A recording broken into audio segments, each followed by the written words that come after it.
Lamun wis ketemu lawan Wali Wisit. Oke, gulune iki Tampanara.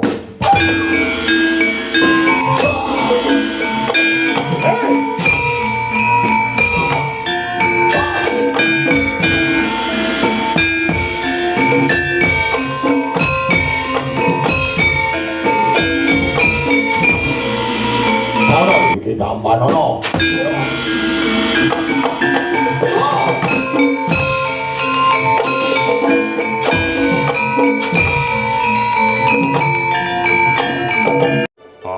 HRY Channel Gunung Kawi.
Sasi Kirana lan Danurwendra.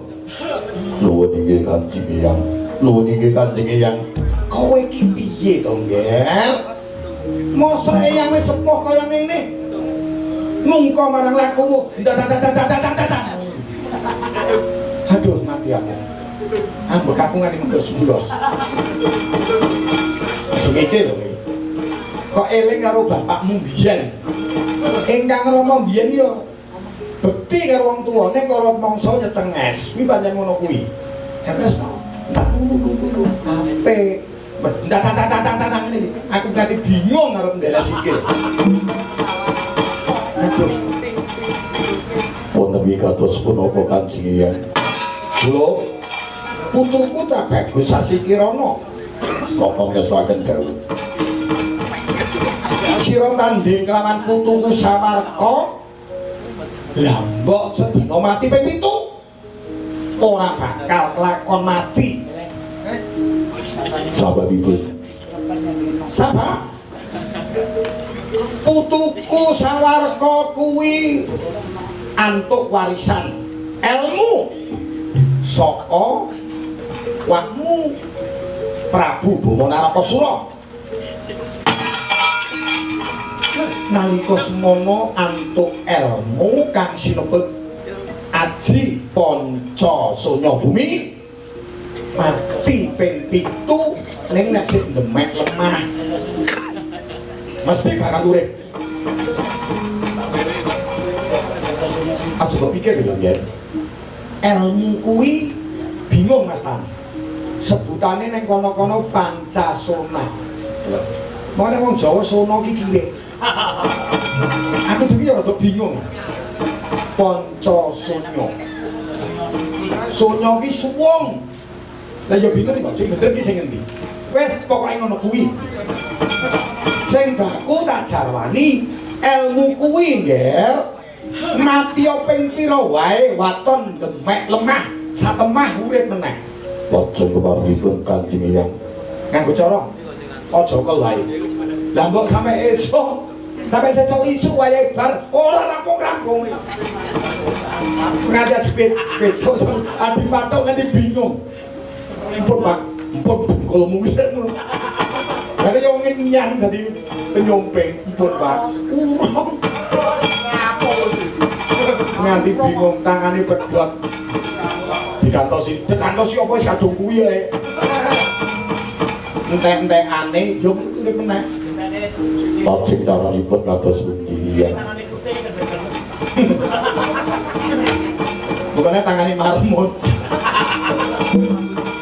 ger nganggo carane ngene mengko cah loro ya lho tak utus siji jarak utawa nyedenges mengko wis kelakon lena pitingen ger sasi kirana mengko pitingen tugelen gulune onte Antarja sampeyan Banur Wendo jeneng sira nganggo anjang-anjang sapa nyawang yen nganti leno sedhek nyawang ku ya pancen persis bapakmu lho ya iya jan persis sembarang itu ya sarwa persis mulane aku bingung nimbali kowe iki Antarja ini sasi kira-kira rada beda awake sik lemir mergo sik durung cukup umur wis maju bareng cah loro mbeh piye carane mengko yen wis mati huncalo ning anjangan ngono ngger lah kuwi kanggone aku cocok ngono lah wis tuwa kok itu tambah pangesku ya tak estone kaya banyu mili opo kaya bocah cilik praet mong ati-ati sasi kirana kok pun pamit sing praet mong ati-ati yo ya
Sasi Kirana nenggih Prabu Sawarka pedhot sirahe dua saka hanggane ucap katarita mangkono Raden Antarja Raden Danurweda sampun kesempatan nyawisi anjang-anjang lakon dan tugel dan barangake wonten anjang-anjang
Dengarane wong ajurit guru gongso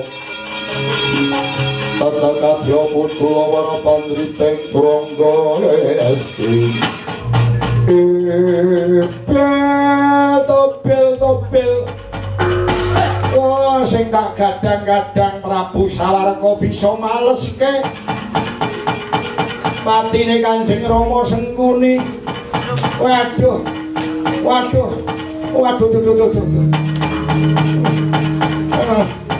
kaya mengkono tandange putu-putu Pandhawa. Monggo tak gadang-gadang sing bisa malesake Sawarga amarga duwe ilmu, duwe aji-aji. Ya kene Kresna pancen licik tenan. Jangan suwe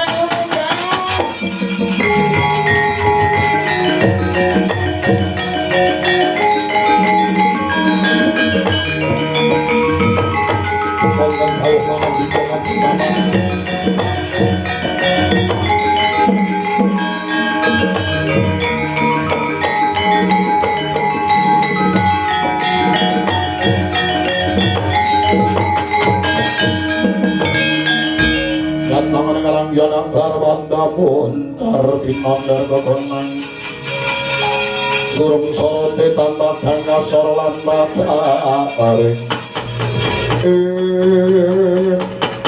Dayang Swelongger Wonten dawuh pangandika paman. Waduh ulung maneh monggo aku wis nganggo reka daya amrih putu-putu Pandhawa tumpes parandene malah Sawarga dina iki dadi batang. Lajeng paringipun paman Kertiwindu, aku durung trima yen nganti Pandhawa ora hancur lebur. Yer wong tuamu mbiyen sing mateni ya Werkudara saandane. Aswatama mbiyen matine saka para Pandhawa. Kaya anak mikul dhuwur mendem jeruk. Yen nganti kowe ora mbela patine wong tuamu, sapa sing bakal mbelani patimu? Kaya dene aku iki Kanjeng Rama Sengkuni besan kulite kelawan si Werkudara, aku ora trima ya. Mula aja cukup semene ya. Ya. Kok kados teguh. Lah, ya. Aja cukup semene. Aku keprungu pawarta parikesit lan dulur-dulure kabeh iki padha semedi nggayuh tumuruning Wahyu Ratu. Ya. Ayo dina iki aja cukup semene, liwat dalan songo lumebu menyang jroning alas Krendayana ya.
Dadah turun liyane meneng kabeh alon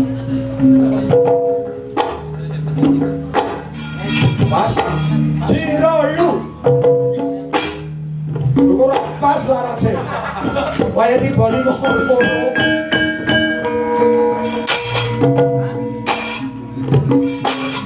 nung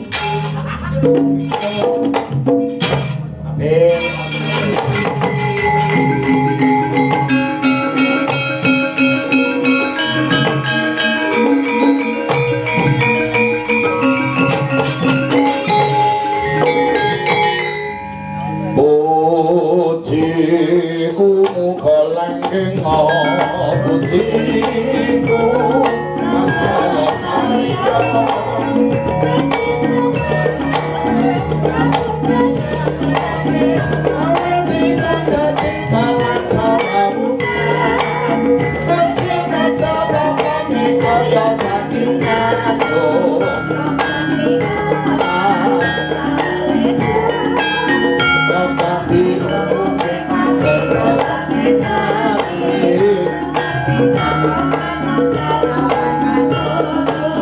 pujiku tansah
pirang-pirang bisowanan ora nate doneke ya ana kok.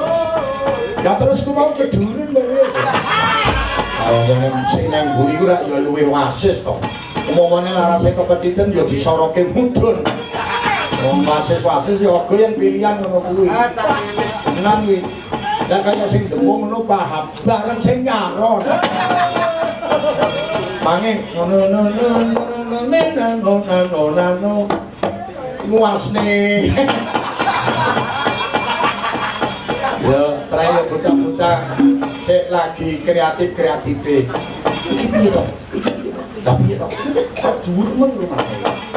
Ayo, morogong langsung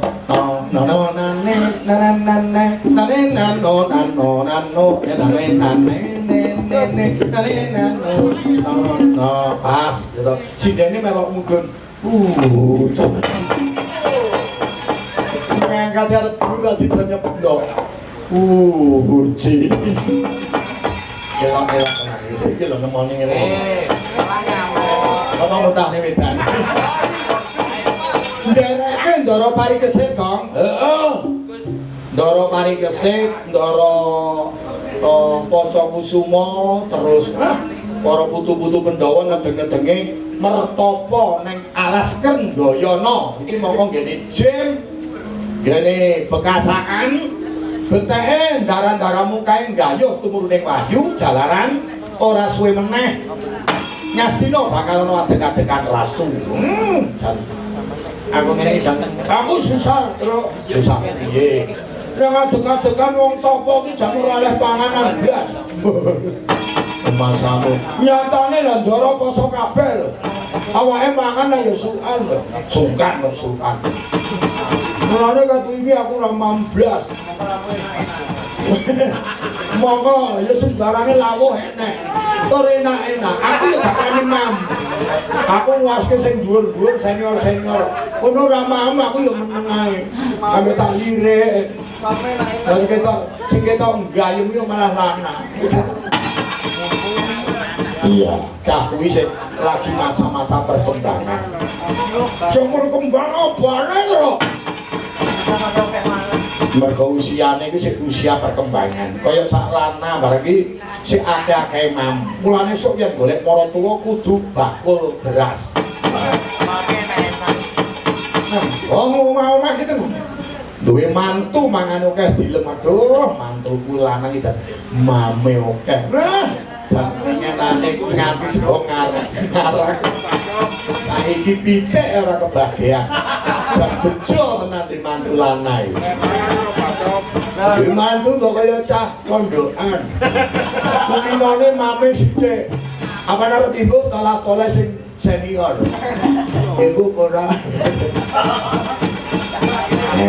Iya jale. Syaratnya awet melek, awet betah melek iki kaya ngene iki. Ya Pak ngene wis. Kaya aku iki wis mbuh. Yen mau ngrembug masalah ora sare ngono wis delengen. Mongko yen wis dinuju sasi 7, gitu. Entek-entekane sasi 6 nganti sasi 7 delengen. Ora tau turu. Ora enak mangan. Oh ning kene kantor desaku kono tak cawisi kasur ning dhuwur. Nang kuwi tak jadwal. Mengko yen nek peta datangan, ya wis akeh kon munggah. Lanang-lanang ora oleh munggah. Cak PKL sing munggah.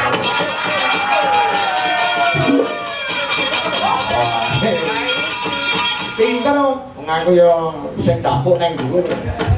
Lanang-lanang pelayan sing lanang aja munggah. Pribadi aku, alasanku ngono.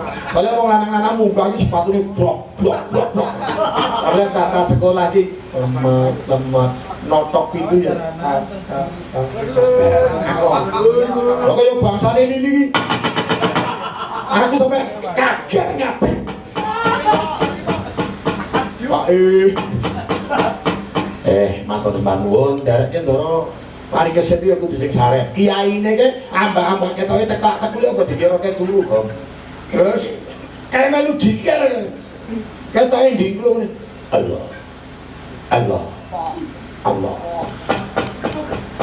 Dengan ketoke sare. Kiyaine ki ndonga. Amre ndoro mari keset. Lah ndoro ngerem ki ora sare. Yo dapuranmu meleke yo turu. Senden kursi melek yo ora sadar Mbak Gong. Nah, yang menagungi kaya ngono kuwi. Jer Basuki mau piye? Ya nyuwun sarana meneh karo Ibu Arandama. Ya mbok menawa kena kanggo japine saya awake dhewe, ndaramu parikesit sing lagi sare kae ben oleh panglipur karepe napa? Wah, yu ki enggalo bisa mapan. Wah, yu ki ora gelem digoleki, ora gelem diuber. Wahyu ki waton wis gelem mapan nang Jawaraga, ora usah dioyak, ora usah digoleki, marani dhewe. Nang bojo kaya ngene. Bojo padha karo Wahyu. Mergo kuwi sing nemtoke sing gawe urip. Ora usah anu le, mau uber-uber sampe mati-mati kan. Ora usah. Nek yen wis diwancine kaya lanang, misale karo kuwi ora jodoh, mergo beda keyakinan. Saiki sing uber-uber cah kampung tengah. Lho. Nganti ning omahku kono kaya aku kaya jomblo. Ayolah. Nganti rame suarane anak-anakku. Bedok-bedok iki. Apa to? Apa to, Pak Den? Oh, dikira iki krungu. Lha sing wanda wis tak hubungi,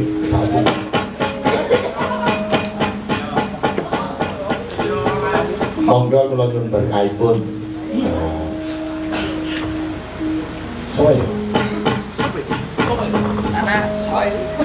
Sama.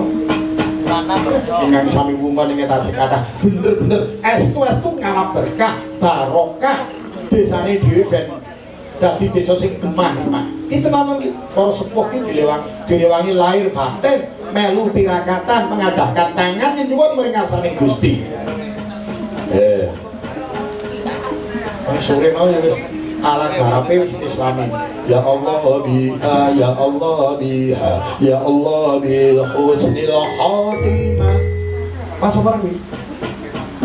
Nyuwun berkahipun anak kula mau sing maju dhisik untuk Gabriel, terus Mbak Tika, Mbak Galuh kari dhewe. Ayo lho dicepeng meneh mikir lho. Wong iki debidep ngalap barokah berkah sampean arep kuliah. Ben gampang gangsar golek ragat, ilmumu ben barokah. Sok tak dongake dari pendhita putri.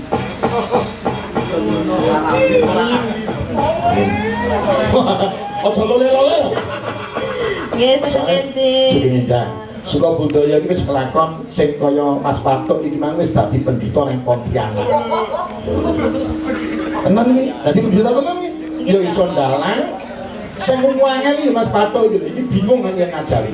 Cah iki liyane wis arep disusul karo cah pondokan Bajan Dalang. Lah Pato diajari laras yo angel men. Andra kurang gede. Tukang. Gak janangel temen. Ilok cah pondokan wis gampang. Mergo wis kulino maca Al-Qur'an. Dadi larase Bismillahirrahmanirrahim. Iso jajal Pato. Ayo. Bismillahirrahmanirrahim. Angel lagi. Ayo nyun berkahi do aturke kagem para pinisepa baikkan sami tasih wewengan ibune nggih wonten. Nah, ibune ya melok wewengan kalih ingkang Rama. Sesuk mulih kajeng subuh wangsul bareng, sari bareng, karipan bareng. Dan anak-anaknya ora didangke ora apa-apa. Ayo Nduk ngaturke ngapa Nduk? Jenengan mijil ya. Oke. Mijil. Monggo yogane sing kompak. Tur maneh iki aja ana sing ngantuk, disoting, digiarke sak donya. Kirim-kirim salam monggo kagem sing nang omah. Nyamat. Nanonan. Sepi. Ya kuwi. Nano. Mulane aja lancang to, Gong, entan ana larase. Sing gae lho. Monggo, yogane sing kompak, paling banter Pato. Lah iya, ele. Monggo. Kopi Yomban ujian sih dicoba yogane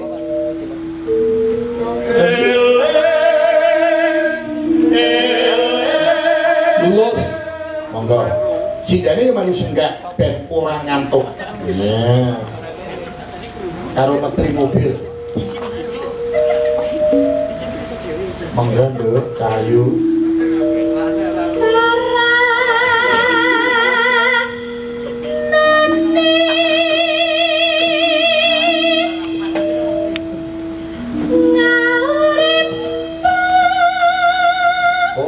Cil Palunggon, Cil.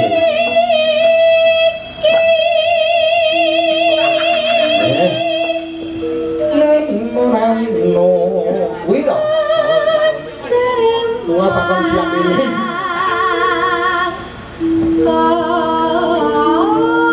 Oh, cekok apa ini? Sudah nih, barang mantap.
Pasangan ideal monggo diteruske Mbak Gebri atau Mbak Tika monggo Mbak Tika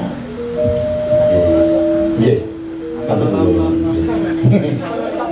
ya niki matur nuwun ngono Mbak nggih apa disusul Mbak Galuh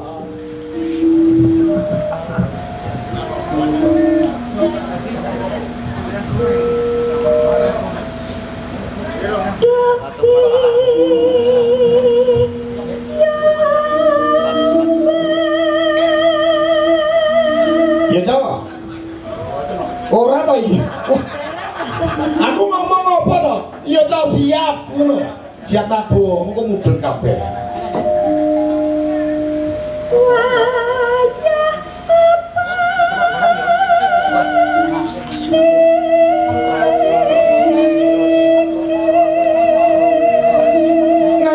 Nanno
aku nganti menggalih Kom.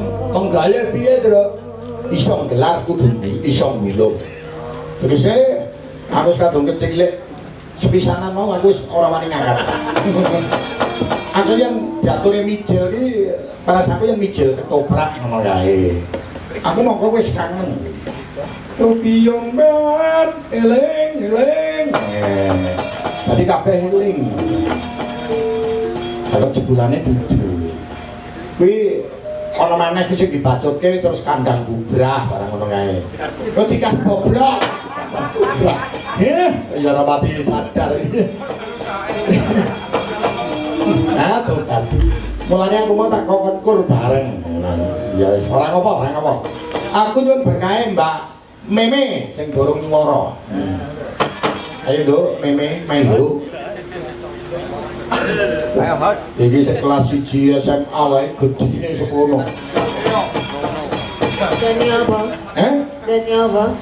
Gumon kuwi sampean iki sik umure sepiro gedine semono. Gedhi dhewe sampean iki. Cocok karo mamimu. Mamimu memo. Maulana. Tobat. Ya. Jajal lho, aku ora bisa mastani sing baku.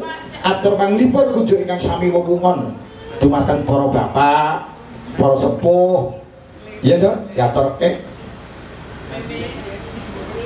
Apa Nduk? Santine. Janjimu piye? Oke. Janjimu piye? Nganti seprene. Esok tampe sorene dele. Kok mencra-mencre ubur-ubur iwak lele. Oke.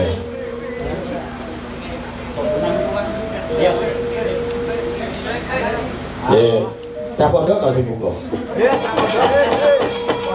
Buka berkat deh. Pondok pendapat. Bagus.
aku melu bombongan mongkok kelawan anakku meme kuwi. Bombonge wong endi, Truk? Ora nyono bener-bener iso dadi waranggana kangge mangkono. Pokoke nitik cilikane iki tenan. Sikile iki jan borok. Kukar-kukur karo ngedep apa iki jajan ciki ngono kae. Ambek irunge beler. Insyaallah sebulane saiki dadi waranggana kok ya tenanan. Nami saking wasise Pak Buyar, wis wasis-wasise wong tuane ngono. Cara kuwi tembunge iki beras jatah jaman biyen saka bulog tenan. Dipoles karo ingkang Rama wekasan dadi beras sing putih tenan. Larang regane. Wah, sekolah ndi ora digeni. Gani piye to? Gesek ditekani waton kono enek latihan gladen seni. Ini ngaku. Kan itu kan Solo barang. Ya jajal diangkat lho.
senggaan orang nganggo gamelan jajal sing tas dionek kene mau jiro lu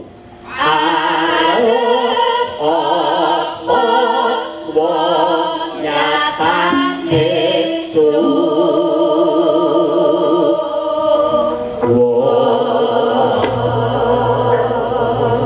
sing dionekke ki mau wangsalane wong sing gila kuciwa cara semayanan nyatane ora teko. Aku kok entar ono jam sampe Dik. Tenan aku teko. Tenan jam sampe teko. Entar ono ning terminal. Nyatane dibeli dhewe ora dibalas. Dibel ora diangkat. Kubur-kubur riwak lele, kapok le. Oh, sebelane iki wong sing mencla-mencre isuk tempe sore beli. Ki pangriktane panjenenganipun Bapak Kinarto Sabdo. Elok. Monggo.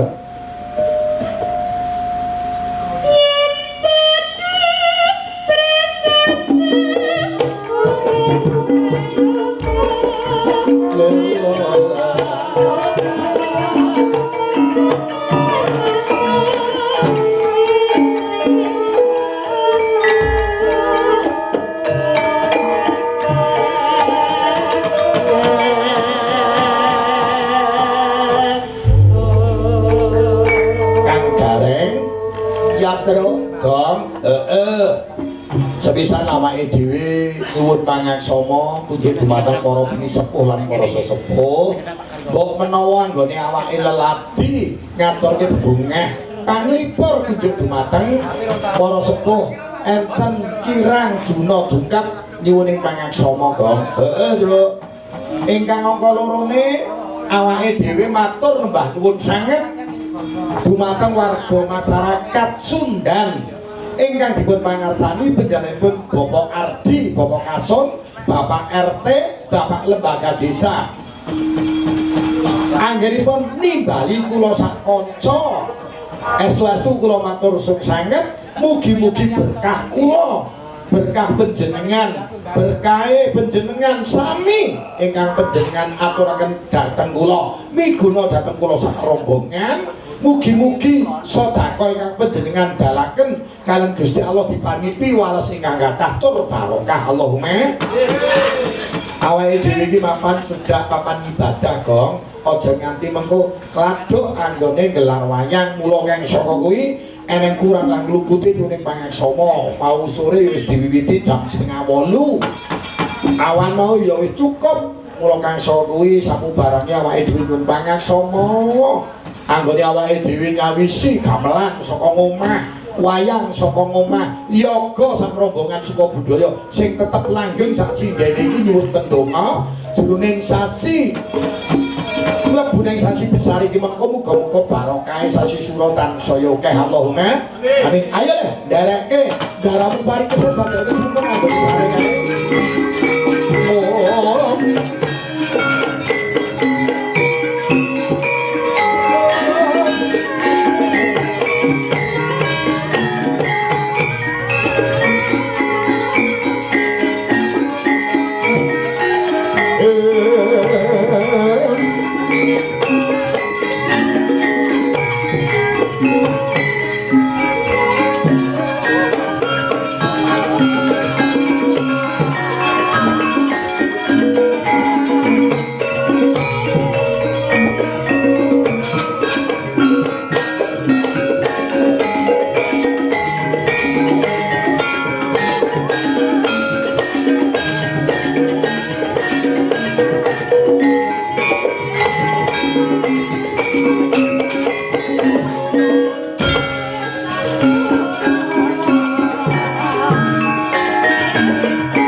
Singa manado latalah mandek satrio tak takoni sapa jenengmu ngendi omahmu ngaku aja mati tanpa arah buta ibumu sememprot ndak usap gandane bajing ketelo sira ki bangsa Danawa sapa praceka lan ngendi dongko latalah nyandak praceka lan dongko praceka jeneng buta dongko papan dununge buta ajan aku buta aku dudu buta alasan lolo tanpa rupa derajatku temenggung buri saka negara Traju Tresna Dedya Kala Drembawaha ekasate Gustiku Prabu Sawarka sapa kang dadi jenengmu Gus nomor duwe kekasih Handarbeni kaya piyayagung kae sapa kekasihmu Raden Parigesit ya Raden Paripurna wah latara iki to Parigesit ya dasar para nyata bakal menyang endi Gus manutku malah wene ngasta bangkai sukulan krentek pengangen-angen ora kena kudu bali kena bacot ora kena bacot ora ngerti larangane buta das buta pating jenggleng syung buta pating pringis dak sampar dak sandung kesrimpat gimbale buta tigas pusaka masa ngukuh padang haji dhuwur ora usah ancik puncake Maha Meru nabuk mustakaning buta sugih aji japa mantra ora patut satra meguru marang dangkane buta suku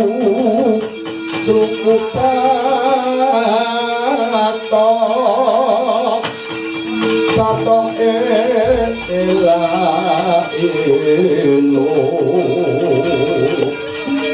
sira menyang solo le payung muda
Iki ana bocah bagus nglaku ijen tanpa ruang ning tengahing alas.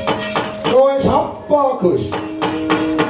Yen tambuh maring aku Raden Pancakusuma. Raden Pancakusuma. Iya dasar para nyata Ora karo-karo anak Pancawala wae.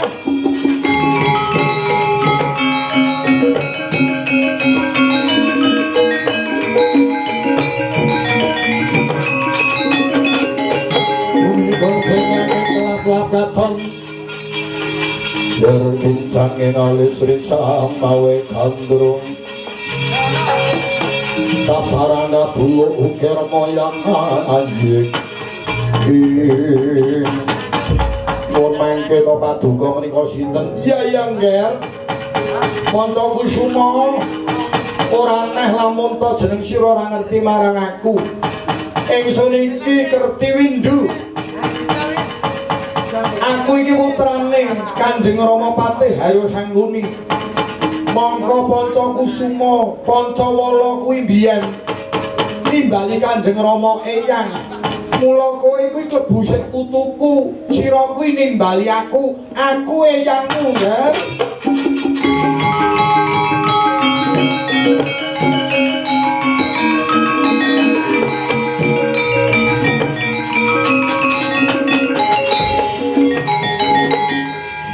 Mare manguswamo ngambreng angin kadi karuraning kasmose sang kono astrat mojo lang-lang laluhang mulati surya mangrangsang wayahung yes amara wayanto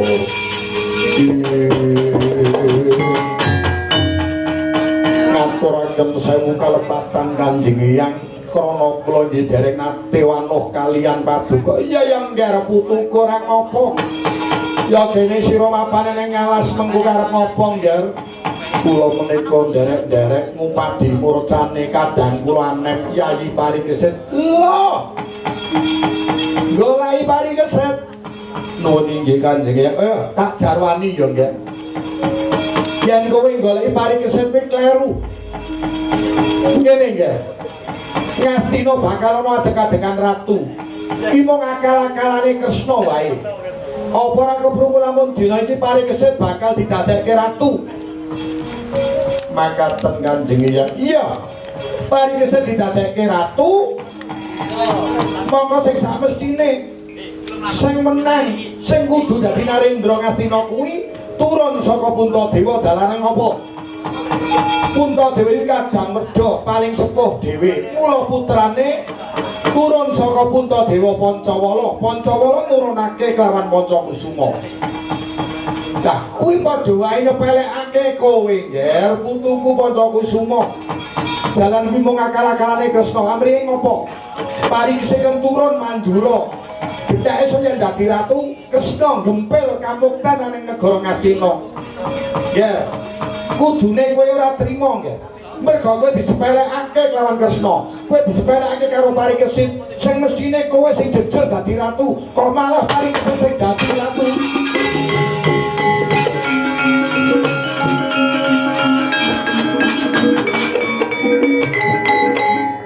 Manuk senaring jajalanan gelak-gelak bumi. Mboten nyono mboten legewa Kanjeng Hyang wusanane kados mangkaten. Panewakaken kula badhe ngumati Parikesit badhe kula tugel gulune bagus. Bagus. Kuwi diarani satria tanggap tanggon namo maton. Disepelekke karo liyan, aja meneng wae ya. Aja meneng wae. Yen perlu dipateni petuk nang ndi. Lah wong nyepelekke lho. Harga diri lho. Harga diri larang. Leluwe kalungguane ratu. Wah, kowe besok yen dadi ratu Prabu Panca Kusuma. Inggih Kanjeng Hyang. Tenan pantes kowe iki dadi ratu. Tenan. Lah yen kowe disepelekke ora ndak kok goleki. Wah, disepelekke wae.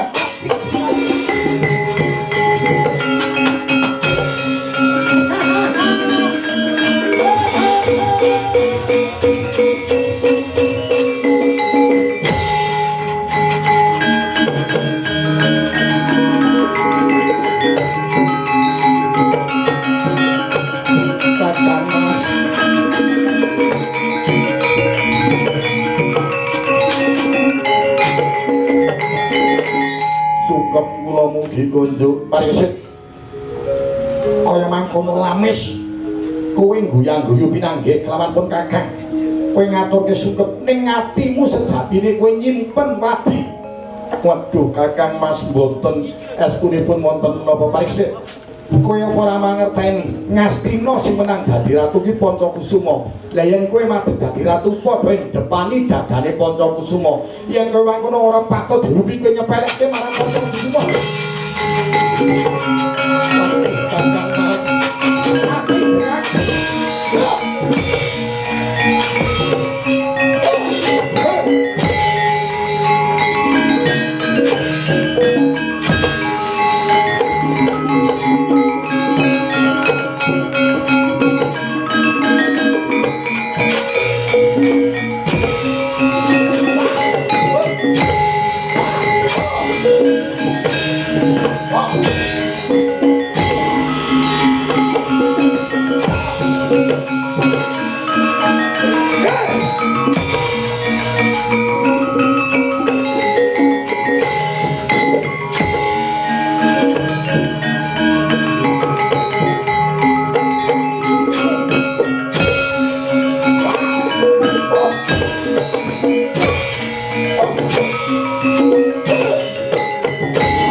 Raden kula nyuwun tulung Raden.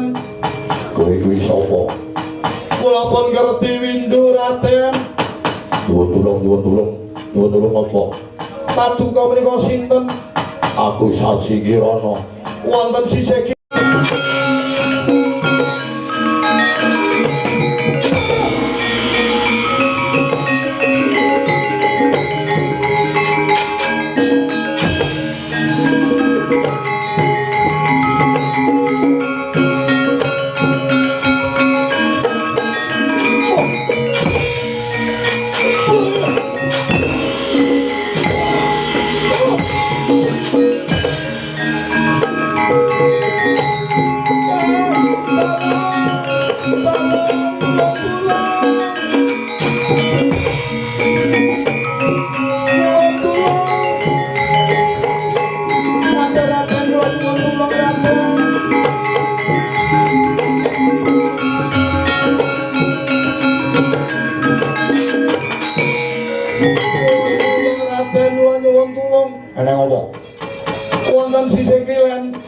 wonten lare ingkang dipun ajar mboten babak tandingipun mboten babak. Sapa? Kula mireng-mireng sing diajar niku Pancakusuma. Sing ngajar sapa? Ingkang ngajar kula mireng niku Sasi Kirana. Wah, kurang ajar.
Pokal gawe ini sapa?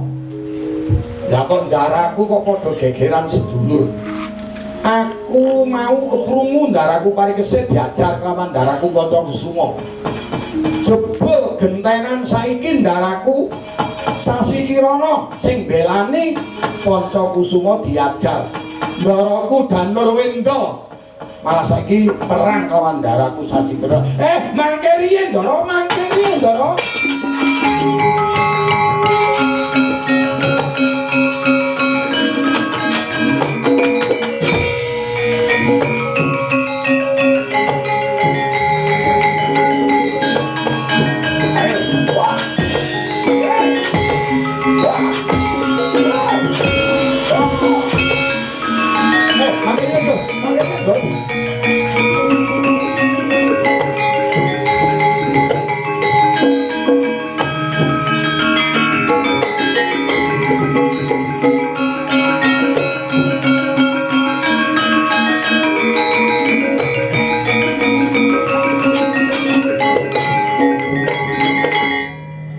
Sampeyan iku salah paham.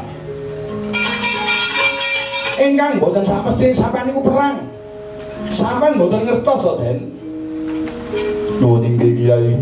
Sampeyan iku kenging obong-obongane sinten? Sing adu-adu kali sampeyan niku sinten? Mboten sanes. Kula namung dilapori kalian Kertiwindu. Kertiwindu niku sinten? Kertiwindu niku anak Sengkuni. Niku pamrih kedungane sampeyan lho.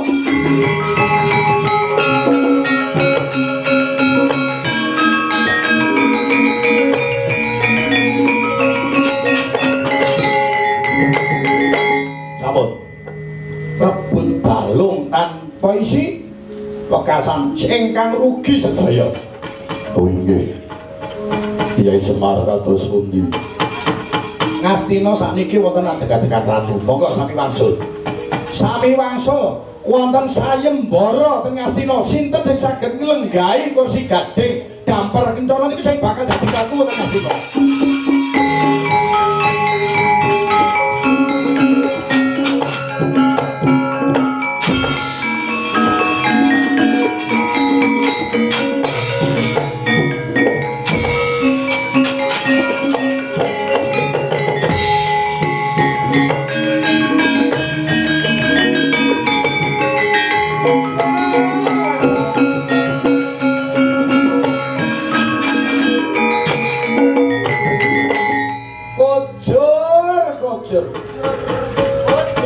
Mongko jroning aku duweni kekarepan aku mung kepingin males patine Kanjeng Rama Sengkuni.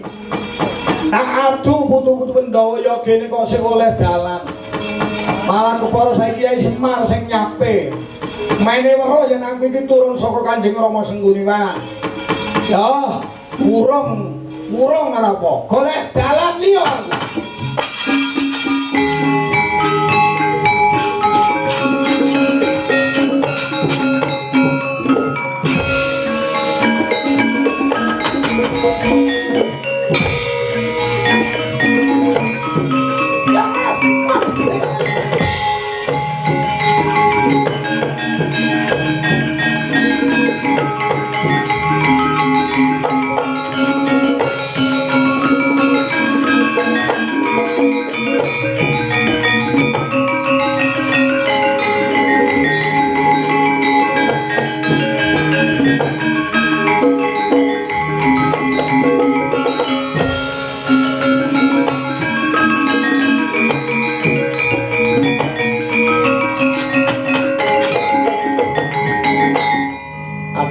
Kyai Dahono. Mas Wirat mongko nang apa ke Mas? Mongko aku durung ngerti ngendi negara Ngastina. Aku wis ora betah Mas, aku selalu Ayo bali wae. Ayo bali wae Kang Mas. Adikku Yai, monggo wis adol rada kidul. Mongko patrape satria yen duweni gegayuhan aja nganti murung luwih-luwih wis suwe anggone lumampah menyang alas iki. Ayo to Yai, mriki lenggan iki kowe kawan pun Kakang mbacutke lagu. Lho, kae sapa? Adikku Yai.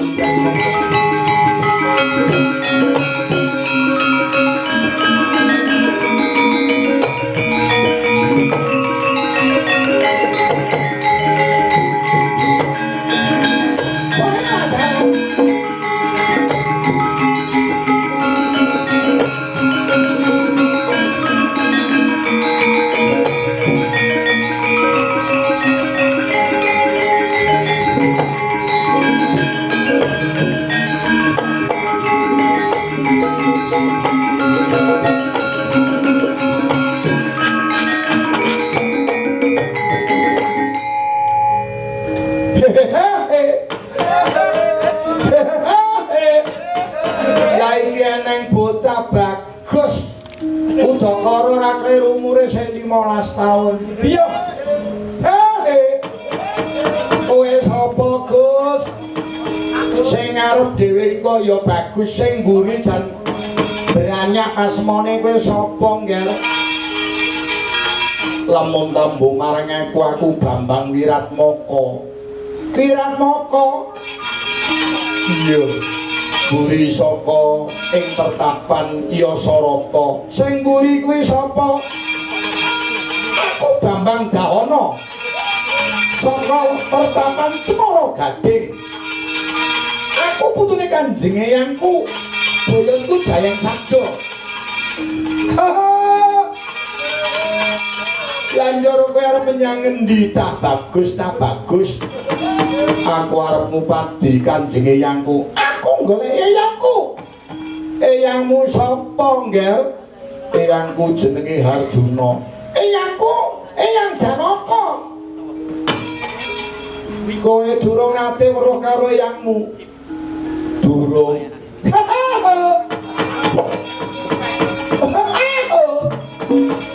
Eyangmu Janaka iki ya aku iki lho.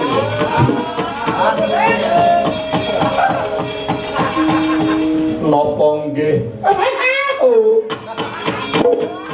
Ya aku iki eyangmu Janaka.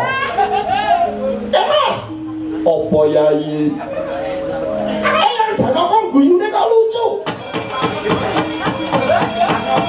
Kok kaya guyune galeh. Jare Eyang Janaka kuwi bagus. Tapi antune sopan. Lagi cengengesan. Kaya mumet.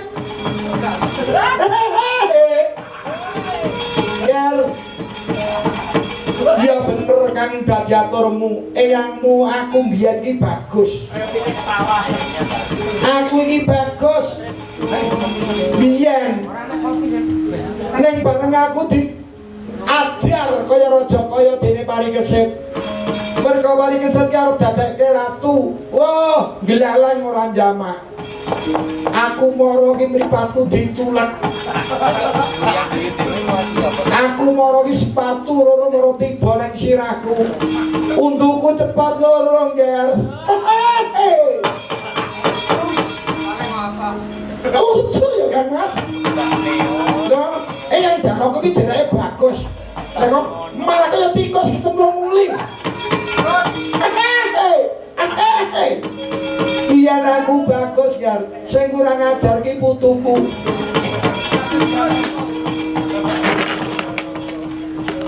Masa iki kok Eyang?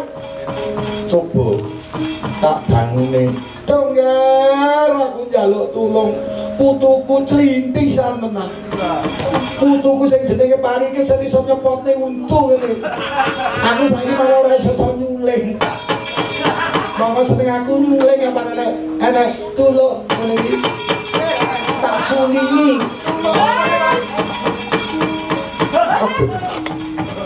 Iya. Nggih.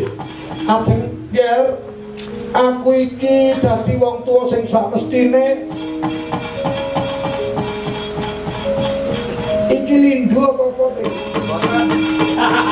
Oh, batuk kumat. Ada semeder-keder genjote. Nggih. Ayo Ger golekno Parikesit. Monggo tugelen gurune. Ora apa banget. Titekno Parikesit.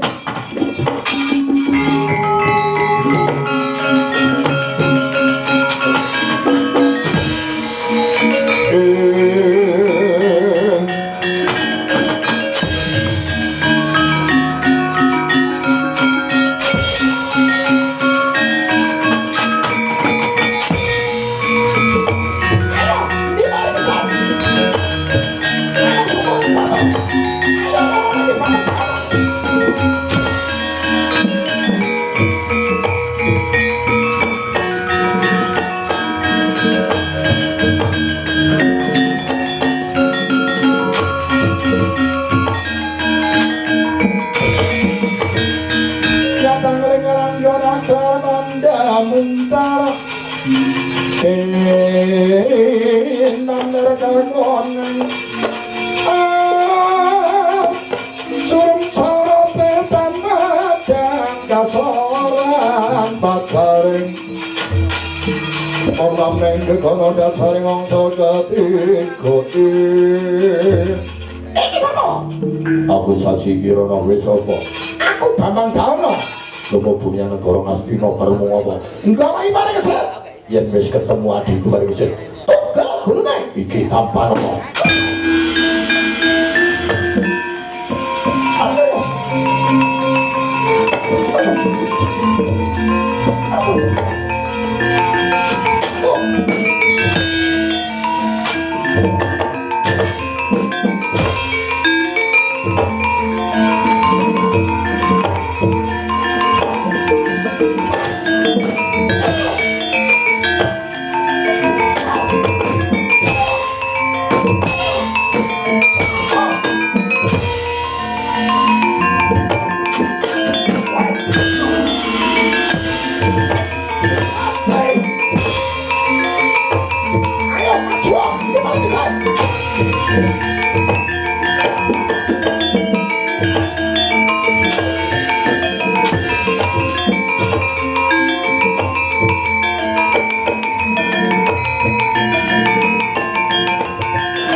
Asmara marang risang Dewi Ratih Ratih ratu-ratune wong Cakra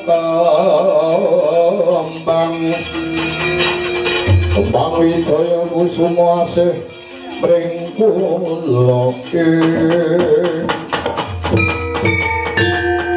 Kyai Werkudara Kresna kakangku apa ana pawarta sing nyenengake pawarta apa ing lenggan iki parikesit wis kundur ayun-ayunan kelawan Adi Wijanaka ayo dadi dadeke ratu wis monggo dhisik jar Basuki mawa beo ya apa wae kanugrahan kang diparingke saka Gusti apa kuwi wahyu apa iku brana wices apa wae mesti bakal enek pitukane mula kanggo mengkono ki mau pun kakang paring piweling marang Si Adi yen enek apa-apa aja grusak-grusu mengko mundhak ora becik kedadiane bakal enek apa titenono ya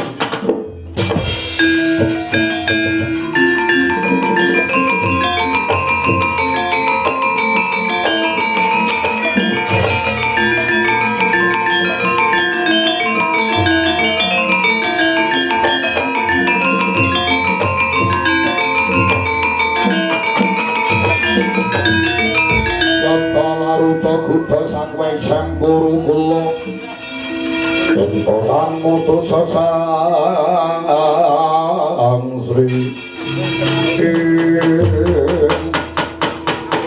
Iki putuku Sasi Kirana lho niki Kanjeng Eyang eneng apa kowe kelayu-layu ya waduh aturaken dewasan Kanjeng Eyang eneng apa saweg karo kadang sami nyawisaken papan panggonan kangge jumenengipun Narindra wonten negari Ngastina kadadak wonten lari nem-neman ingkang ngamuk wonten madyaning alun-alun Werkudara apa ya ora lho iki lho putumu Sasi Kirana ngaturake kahanan ning alun-alun dene apa alun-alun ketekan musuh goleki ya ki mau putumu sing keset yen wis ketemu jarake ayo tekono dhewe mun darane aku iki adu-adu Bodohku Sasi Kirana wonten dawuh Kanjeng Eyang enek kabar apa wonten bagyane alun-alun wonten lari nem-neman ingkang ngamuk-ngamuk piye Bupati dateng Yayi Parigesit yamun ta wis ketemu kajengipun tunggal kuwi edan palabrake dhewe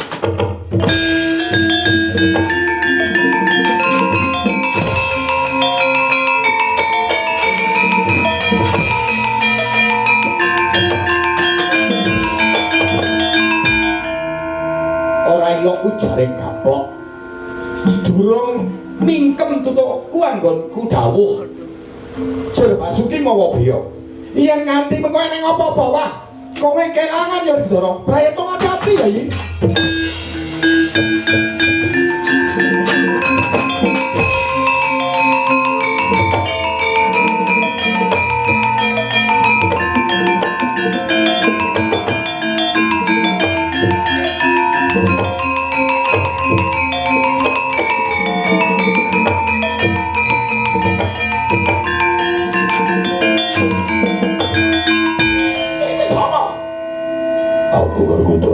sapa? Bambang Daono. Saka ngendi? Ora satekon aku saka ngendi? Sing baku aku tekan kene golek Parigesit. Lamun wis ketemu lawan Parigesit. Gel gulune iki tampan ora.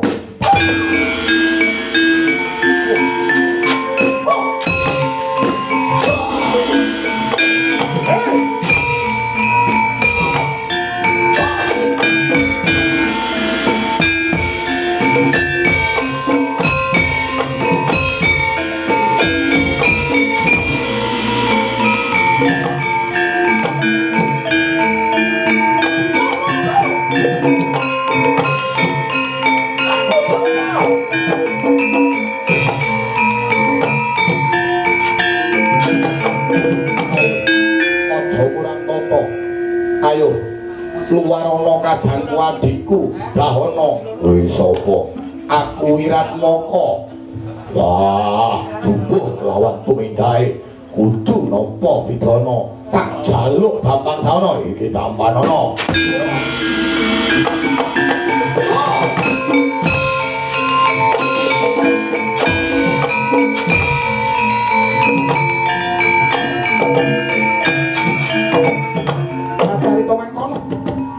Bambang Daono Dalah Wiratmaka den candhak dening Raden Werkudara.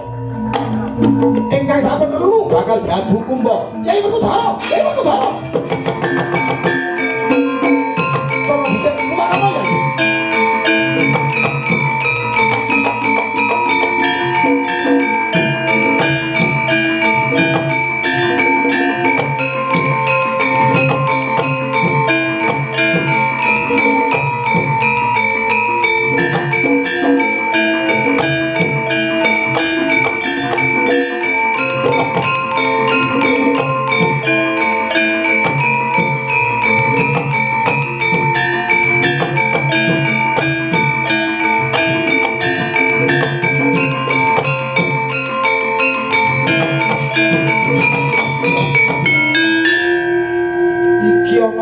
Bagus Werkudara tresna kakangku apa rak tenan to Di pun kakang mau dawuh apa Jer Basuki monggo biya kanugrahane saka Gusti tertamtu bakal dicoba nyatane ayo coba tak damune rungokno Di iya bocah bagus sing ngarep kuwi sapa kekasihmu ngger menawi dangu dateng kula Bambang Wiratmaka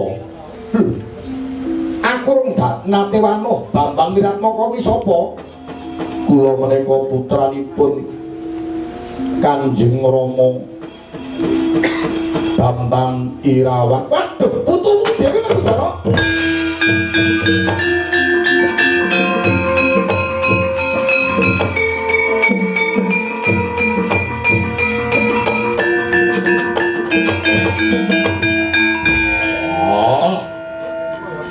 Jadu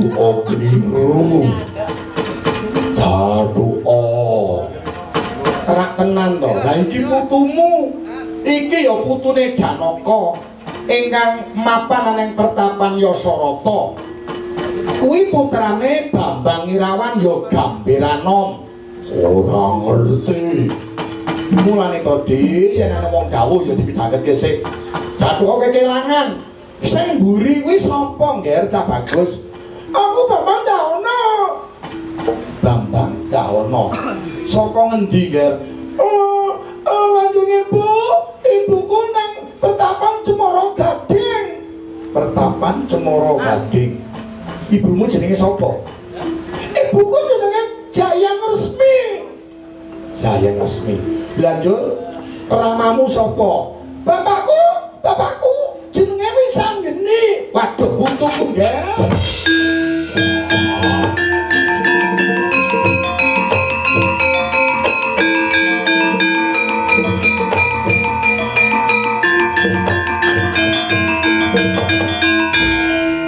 Adikku Yayi, umpama kedadian iki mau ndahne putu saka Yayi Janaka sakaro-karone iki turun saka Wisanggeni lan turun saka Gambiranom.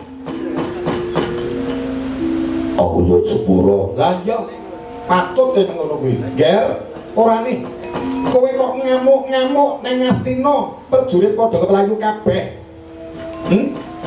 Mula bukane kepiye to, Nger? Gage matura.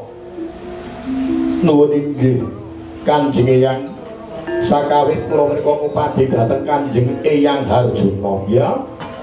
Saweg kula pinanggih kalian Kanjeng Eyang Harjuna. Kanjeng Eyang dawuh bilih nembe iki mawon dipun ajar kalian parikesit ngantos wajanipun rumpal mripatipun sing sisih menika mledhis melampahipun bincang-bincang kusik. Kowe ketemu Eyangmu Janaka? Inggih Kanjeng Eyang. Ciri-ciri wancine piye? Wajane rumpal gangsal mripate mledhis setunggal lho. Gek Janaka kene ngopo ya Kudara? Ora. Janaka ora apa-apa. Kusik. Kowe durung ngerti kelawan si Janaka Eyangmu? Dereng. Oh, iki. Mantep iki mengko. Ya, tak duduhi ya, tak tuduhke Eyangmu. Janaka mrene ya. Nuwun inggih Kok Prabu. Wonten sendika dawuh Kakak Prabu. Wonten menapa? Iki dagelan elek. Sinten niki? Kowe ora saweruh. Kanjeng Eyang kok malah kados makaten. Iki duwe Eyangmu iki. Iki wong edan cekap. Iki abdine Eyangmu Janaka. Iki jenenge Bagong. Kami kula Bajong lho. Bajong kalih. Ngono kuwi lho, saiki ki akeh wong awu-awu. Akeh wong rewa-rewa. Adane ngaku-ngaku yen kuwi Eyangmu Janaka. Wekasan saiki akeh wong sing amen-amen barang ngono kuwi kala mangsa sing diameni ora enek malah HP ilang barang ngono kuwi. Iki kudu sing mereka hati-hati. Janaka menene ya iki.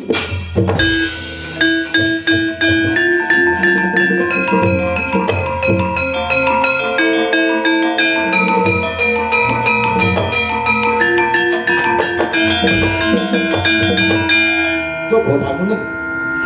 Bocah loro iki dangunen Janaka.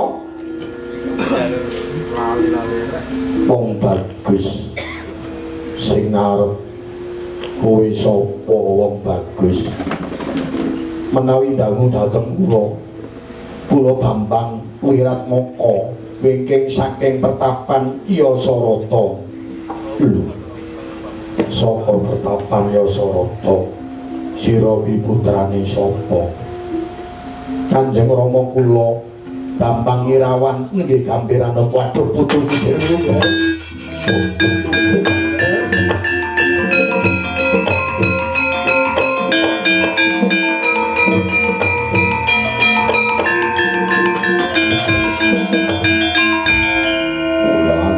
Mulane dadi wong iku aja sok duwe ganteng nang kono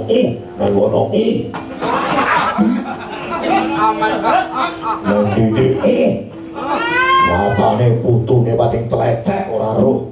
Nyuwun pangapunten Kang Mas yen wis kedadian ngono kuwi. Tuman. Wah, tuwek ganteng ning kono-kono. Ono.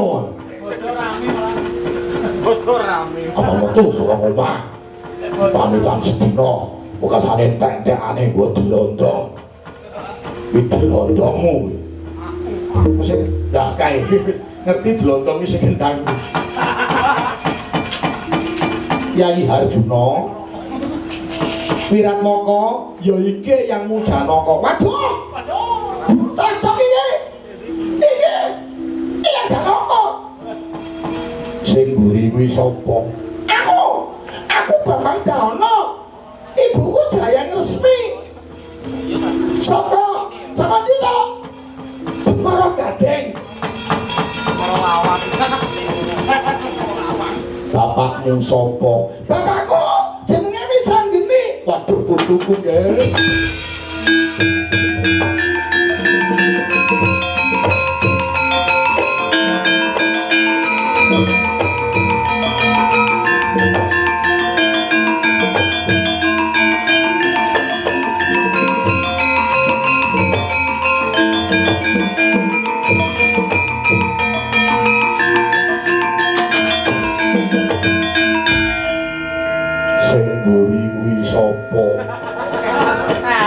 Kula Bambang Bayu Pamungkas. Kowe turun saka ngendi? Kula saking Pertapan Semparwada. Ibumu sapa? Ibu kula naminipun Dewi Galuh. Bapakmu sapa? Meleko to di meleko kaya abdimu Bagong Parang. Oh turu wis nyanyi kaslak mesake putu-putumu kaslak iki mau sambat luwe. Ayo nggih bakal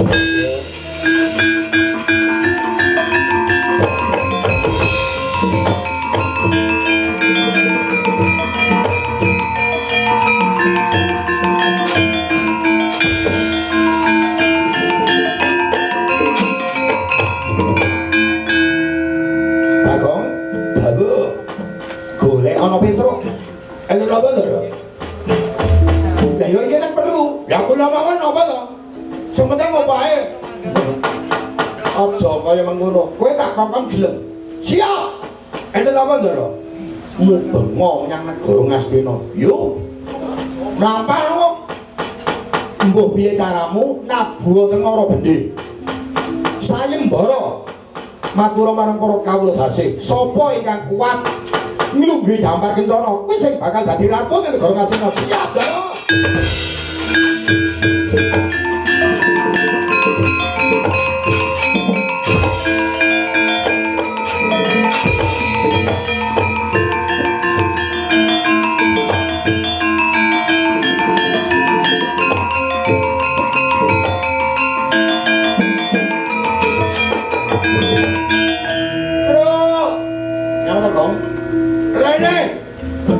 Musungi kenongi rembuak to, Gong. Tak dol iki dagangan murah.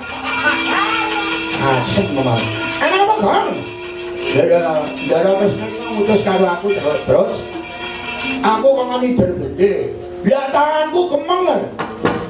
Iki tak pasrahke kowe ya, Tok. Kowe yang perlu dolen ya wis, Bang. Ini kurang ngajar iki gonge sapa iki?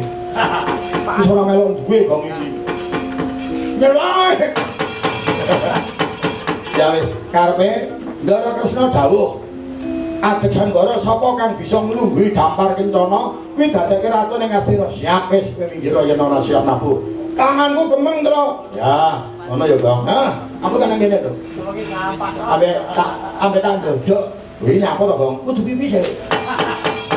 Ngempet ya sore mau. Sabida, bismillahirrahmanirrahim. Yuk, tenang lara sing nemen.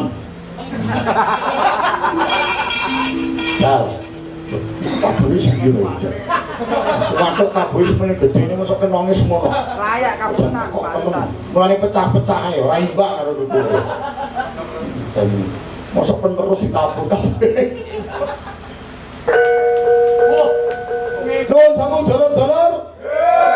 Nastina bakal ana dengan ratu. Sapa sing kuat nunggu damar keprabon? Niku sing dadi ratu utawa sing asli.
Yayaji wonten dawuh pangandika Koko Prabu. Eyang, Ya, untuk Prabu ya. Koko Prabu, terserah diku apa?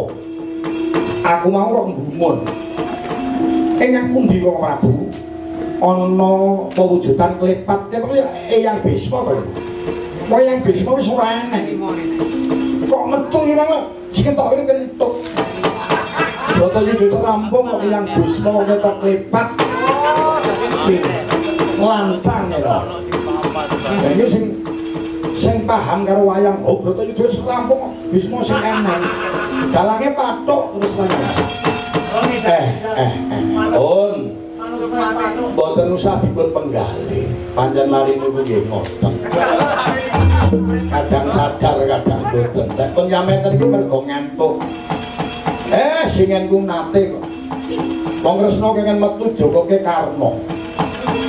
Iya Werkudara maju. Kowe ngomong aku ning ngopo? Kakang Karna. Cuman Kresna njumuk ya Karna. Yen saiki diulangi, Bratayuda serampung kok Bisma ditokne iki lho. Nyuwun pangapunten nggih, Den. Sedaya ndara kula Gusti kula ingkang sami rawuh niki monggo kal dipun wiwiti kemawon wekdalipun sampun estu-estu pasangan. Udakara tabuh setengah sekawan. Sayembara dipun mulai. Petro, ayo daftaran darah-darahmu kiake. Wiwitan saka sing paling sepuh turun saka Gusti Pusina Prabu Punta. Darahmu Ponto Kusuma kiage diaturi rene.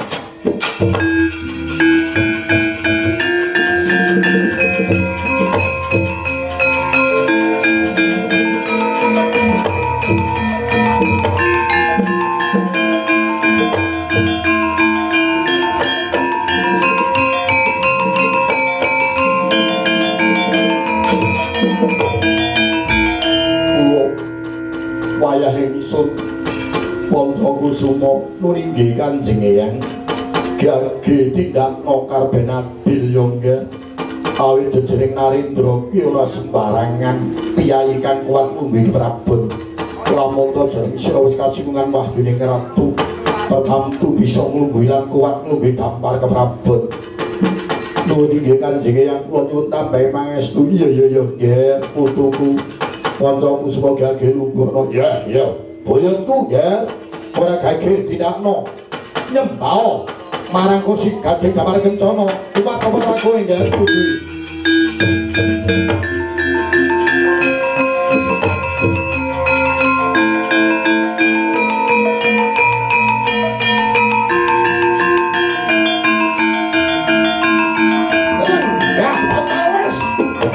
Raden Poncokusuma parandene ora kasingan wahyuning ratu kantaka dalah saking kursi Gading Damar Kencana waduh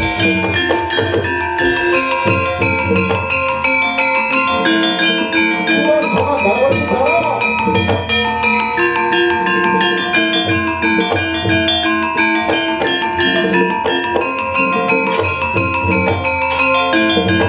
kantaka Raden Damar Kencana waduh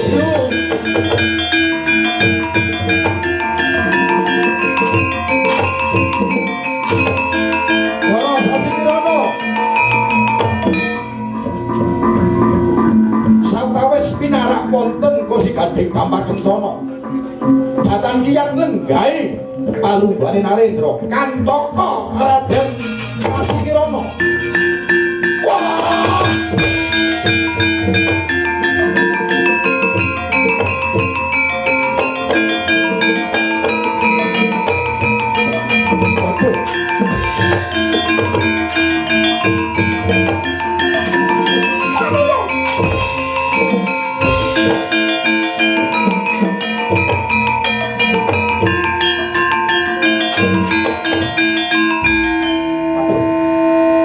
wonten sekiyat iki Ndara iya Bagong aku wis nampa lan nrimo kahanan iki iki kari Ndara Parikesit aku ya melu kuwi iki arep dadi apa to kok dadi ratu Bawor Sari iya wis ngono wis lungguh kok darane ora adil dupe awake dhewe kere ora oleh ngungguhi Panokol Bawor Sari iki Waduh, nyawa Gong? Suarku suwe. Bayuh, kira rangkepan loh Gong. Wilangan aku tak jilik wae terus mulane aja sok kaya mangkono. Ndara Parikesit monggo Den.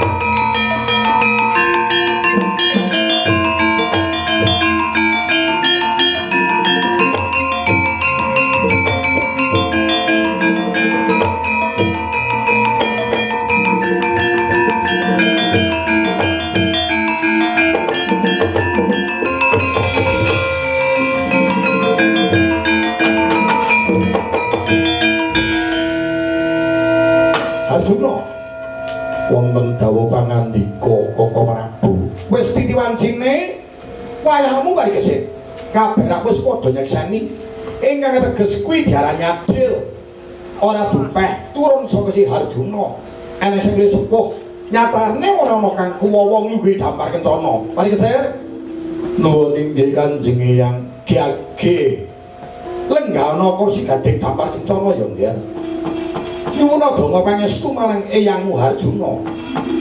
Nuwun inggih Kanjeng Eyang kula nyuwun tambahi pangestu. Iya ya putuku Parikesit. Muga-muga lulus kanthi raharja sira bisa jumeneng Narendra negara Ngastina. Sing mrayata ngati-ati, buyutku nggih Parikesit. Lungguhna Damar Kencana sembahan kaping 3 ya nggih. Awit jeneng sira kuwi ora urung isih turun saka eyangmu iki. Lamun Gusti keparengake ora aneh lamun sira kuat ngluwi Damar Kencana. Kacari mangkono nenggih Raden Parikesit ing samapta ing Gadisawega diri. Kepara nyembah kaping 3 sigra nggahi kursi Gading Damar Kencana.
taloko di langit mamang kepas ulan upamane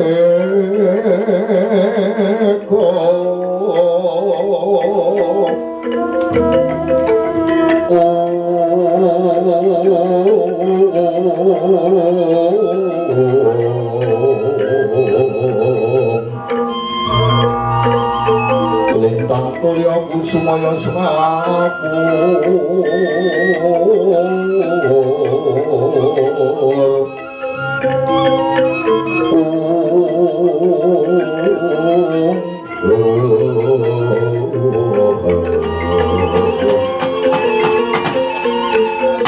jagat dewa mangestu kaya Arjuna wonten dawuh pangandika Koko Prabu kanthi lulus lan raharja wayahmu parikesit jejer dadi narendra ing negara Ngastina.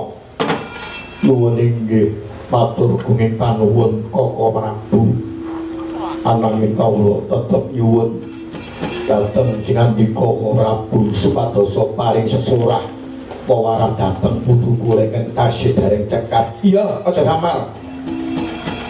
Ora mung ngakang ya di anggone sabiyantu nata supaya pertites putu parikesit bisa nindakake pakartine Narendra ing negara Ngastina. Kabeh padha sarujuk kok di. Inggih Koko Prabu matur gunging panuwun kula ikhlas lair tukaning batos nyatane kalungguhan menika namung Gusti ingkang nemtokaken. Kakang Semar Kula ndara sadurunge winisuda ya Kakang keparagake kantinen menyang panti busana Kanarendran ya Kakang. monggo ndara.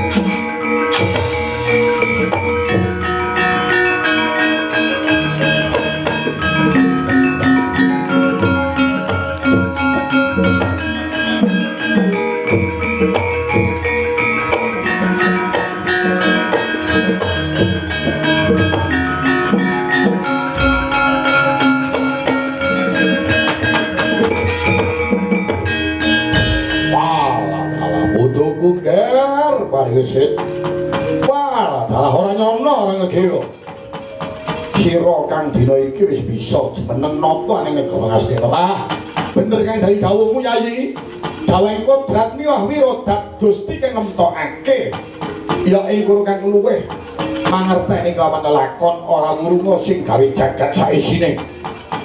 Inggih Koko Prabu kula menika namung sadermi kemawon estu-estu sedaya kala kawula tindakaken kanthi adil. Mugi-mugi kemawon putu kula parikesit anggenipun jejer dados Narendra angsal songsong agung saking panguwasanipun Hyang ingkang Maha Agung jejeripun parikesit anggenipun jejer dados Narendra negari Ngastina sageta paring pengayoman hangayemi negari Ngastina sageta nuwaken negara ingkang subur makmur gemah ripah loh jinawi. Nuwun inggih Koko Prabu. Ya, Putu Kresna pancen kowe mangkono pamujika rina lan wengi nyenyuwun mring ngarsane Gusti lamun ta buyutku parikesit kuwi mau wis kelakon bisa jumeneng nata ning negara Ngastina. Muga-muga songsong agung ingkang diparingke dening Gusti kang akarya jagat saged tumanja marang buyutku parikesit sumrambahe para kawula ing negara Ngastina. Kula nyuwun tambahing pangestu Kanjeng Hyang sedaya kemawon. Iya ya nggih. Putuku parikesit tak suwunke ana panguwasane Zat ingkang Maha Agung muga-muga jenjem permanem pinaringan teguh Rahayu wilujeng anggonu jejer dadi Narendra. Boyotku parikesit kaya wis cukup anggonipun boyot iki mau mirsani kalungguhan wis trep pantes anggonu jejer dadi Narendra. Wah, kene yang uga kaya mengkono pun eyang mung tansah bebarengan kelawan wayahku. Kok Prabu kula paring kanugrahan ingkang ateges paring kalenggahan dhateng paduka Koko Prabu. Sasampunipun paduka lengser saking Keprabon Agung Negari Mandura, kula aturi inggih menika caket kalian wayah kula lan paduka parikesit. Paduka kula aturi jumeneng pendhita wonten ing negari Ngastina Koko Prabu.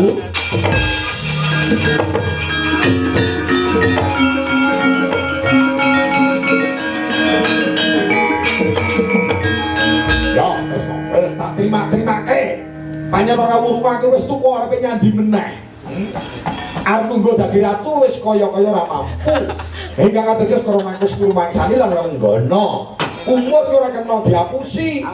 Umur ki lamun wis cukup. Lah mbek arep ngoyo sing kaya ngopo ya ora bakal kasembadan. Iki Koko Prabu, monggo sedaya danipun ampun pisah kalian wayah paduka parikesit. Anggenipun Meranata Praja supados para kadang Pandhawa tetep lestari widodo anggenipun sesarengan kalian para putra wayah. Anggenipun lumengser keprabon saged madeg dados pendhita sedaya dayanipun saged nyaketaken dhateng panguwasane Hyang ingkang Maha Agung wekasan nyuwun kanthi donga miwah pangestu dhateng parikesit. Kakang Semar, kula ndara timbulana ya Kakang. Daramu parikesit ingkang wis mbatutke nglungguhi dampar keprabon negara Ngastina. Nggih. Kula nyuwun mring ngarsaning Gusti, mugi-mugi kemawon ndara kula parikesit anggenipun jejer dados Narendra. Saged mbeta swasana negari ingkang ayem tentrem jenjem permanen kukuh bakuh. Wekasan saged tumiba dhateng desa-desa. Mriginipun ingkang mapan wonten ing Klampesir mugi tumanja dhateng desa ingkang sanes-sanes ingkang mapan wonten Pedukuhan Sundan. Wahyune Ratu manjinga dhateng panjenenganipun Bapak Kepala Dusun, panjenenganipun Bapak Ardi Wiratama Wiranata anggenipun nyepeng pangarsaning dusun wonten ing Sundan mriki angsal songsong agung saking panguwasane Gusti ingkang akarya jagat kiyat nglungguhi dados pamonging desa dados bapakipun piantun sak pedukuhan pinaringan kiyat dipun paringi kesehatan dipun paringi barokah gampang gangsal anggenipun nyepeng pangarsane dusun Sundan. Mugi-mugi rezekinipun babar tumengkar ron tumurun rah tumerah. Mugi-mugi panjenenganipun Bapak Kasun sak keluarga sak warga masyarakat Sundan sak kukuban pinaringana rahayu rahayu rahayu rahayu ing sakabehing sambe kala.